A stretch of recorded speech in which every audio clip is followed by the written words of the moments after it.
market is expected to do today? Let's check in now with Julia Lee from Bell Direct. Julia, good morning. Good to see you. We've had some property trusts outperforming this week.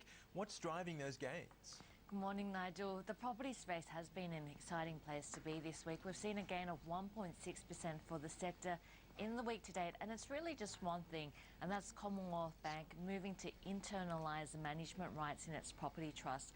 And really what this does is two things. First of all, it paves the way for potential takeovers in its property trust. So we're really looking at three property trusts here. We're looking at the Commonwealth Office Property Trust with the code CPA. We're also looking at CFS with the code CFX, and also one listed in New Zealand, the Kiwi Income Property Trust. Secondly, what this means is that Commonwealth Bank will probably receive in the order of around about $400 million for these management rights. So Commonwealth Bank shareholders starting to speculate that they could see an increase in the dividend, or we could see a special dividend flowing through. So if we have a look at what's happened this week, we've already seen Dexus making a stake in CPA, 14.9%, so buying up a stake there. If we have a look at share price performances, of course, we have seen CPA shares doing well, up by 4%. We've also seen Commonwealth Bank boosted by 2.9% this week, and we've also seen CFX gaining 2.6%. So that's really helped that property and the financial space, and really M&A speculation helping this sector. Now, Julia, our market's really been neither here or there for most of the week, but there have been some big moves in terms of stocks. What have you been watching?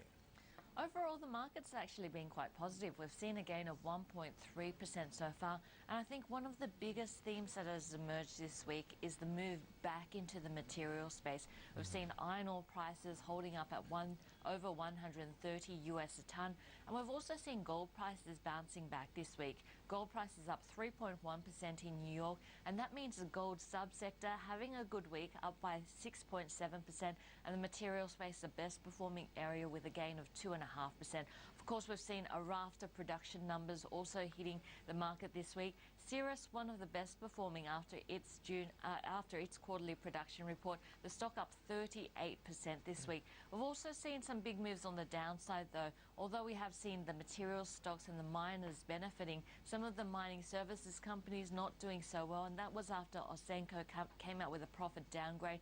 That stock down by 28%, and of course McMillan Shakespeare is the big one this week, down by almost 50% in the week to date after the government looked at changing the fringe benefits tax, and that would have had a big impact. Of course, if we have a look at sectors which have done well, we've seen the financial space doing well, really due to those property trusts. On the downside, though, the energy, the utility sectors are coming under pressure, and we've also seen the industrial sector finishing in the red. But all in all, a pretty good week, and really being driven by the two largest areas of our market, the financial space as well as the miners.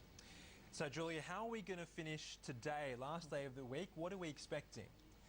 Well, the market looks like it is due for a flat open, but we don't see much in terms of economic news driving the market. So really what we'll probably see is the ASX 200 drifting, and most likely drifting lower, because there's not going to be too much to move the market today. In terms of company news, we are watching for Panos quarterly numbers to come out today.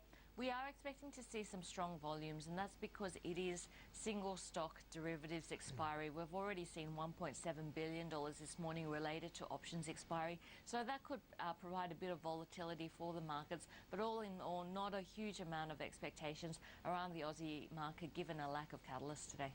Julia, thank you.